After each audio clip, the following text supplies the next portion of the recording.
We can talk about a few factors that determine the effects of a disturbance. So how long does it take for an ecosystem to recover from a particular disturbance?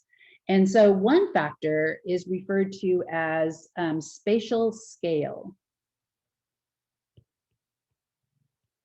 So like this is the size of the area in which the disturbance occurred. So size of area in which disturbance occurs.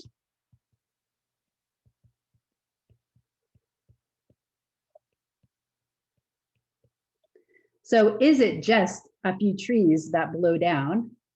Or is it a hurricane, or is it logging that goes in and removes vast swaths of the forest? So that would be the difference in the spatial scale.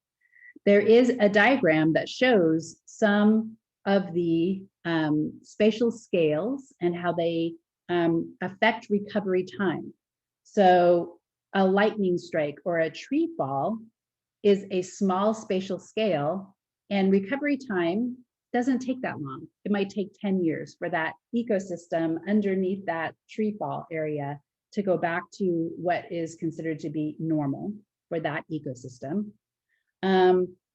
Oil spills, urbanization, industrial pollution, groundwater exploitation, acid rain, all of these have much grander, bigger spatial scales. And so that would take longer for them to recover. A big one would be like a nuclear reactor meltdown, right? So you have large areas that are contaminated with radiation. And so it's going to take very long time for those ecosystems to recover because of that. Okay, so spatial scale. We can also talk about the turnover rate. So how fast does an ecosystem recover? So this is, well, not actually, that's not how fast. This is the turnover rate would be under normal conditions. What is the time, the average time for you to completely turn over and start again the ecosystem? So this can be defined as the average time required to disturb an entire area.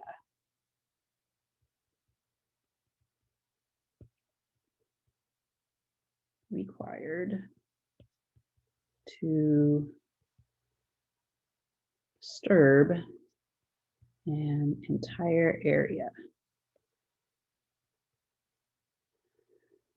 So for example, rainforests have low turnover normally, right? When we slash and burn them, that is a major disturbance, and that creates a different turnover. But normally rainforests are relatively stable and they don't have a high turnover rate.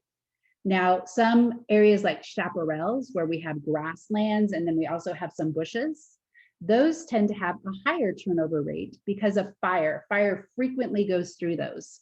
And so this, this turnover rate in a chaparral, the disturbance isn't going to be as dramatic a fire because it's adapted to that as it would be, say, for example, in a rainforest. So it's very hard when we cut the rainforest down and burn it. That is just not an adaptation that, or a selective forest that most of these plants and animals are adapted to. So it takes much longer, right, for that to has much greater effect to recover. The third one has to do with the frequency of the disturbance.